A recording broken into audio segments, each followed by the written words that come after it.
May all beings be happy. May all beings be healthy. May all beings be free from harm. May all beings love life. May all beings awaken. Welcome to another Cuke Audio podcast, A Brief Memory. I'm D.C. Puba of Cuke Audio and Cuke Archives, preserving the legacy of Shunryu Suzuki and those whose paths crossed his, and anything else that comes to mind. I pray that you and yours are safe and comfortable, free from economic hardship, and able to get out and do whatever it is you want within the limitations of the universal precept of do as little harm as possible. So today's brief memory is from Laura Shinko Kwong. Laura and her husband Bill Kwong are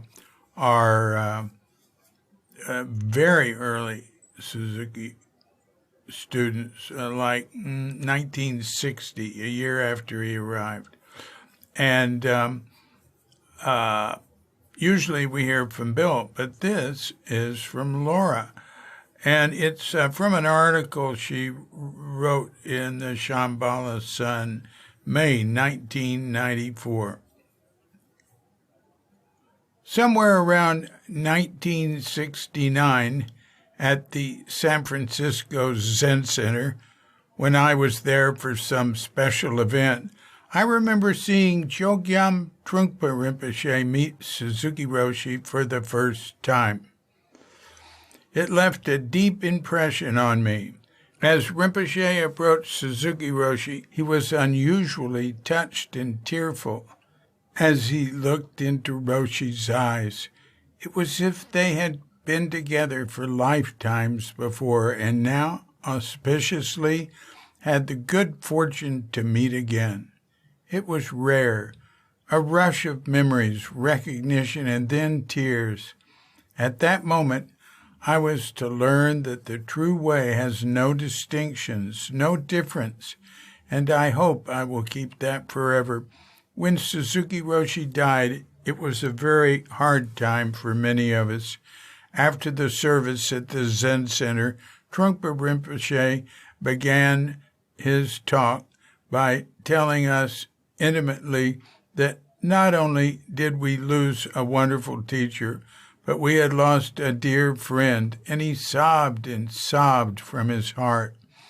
Everyone broke into tears, long contained in zazen, in our efforts to stay calm so that we could carry on. So to this day, I was always grateful to Trungpa Rinpoche for showing us the rarity of human gratitude, that the heart speaks with no boundaries. Okay, thank you, Laura.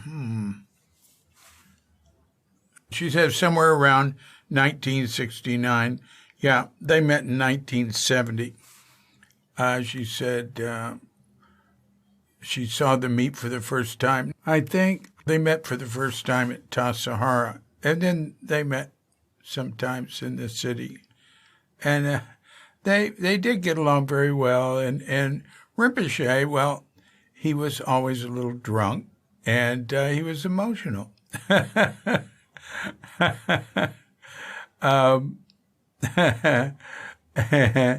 Nobody ever interpreted that as having anything to do with alcohol.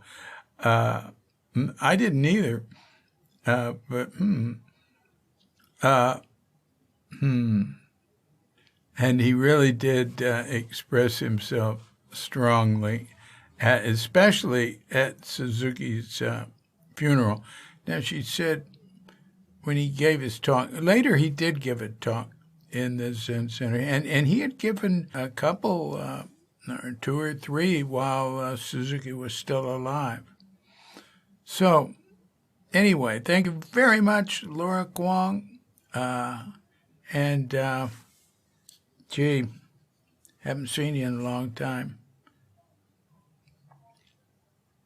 This has been a Cuke Audio mini podcast, A Brief Memory.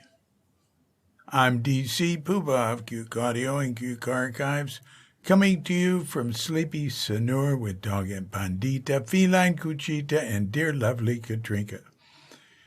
And we're wishing you and yours and all of us a grand awakening.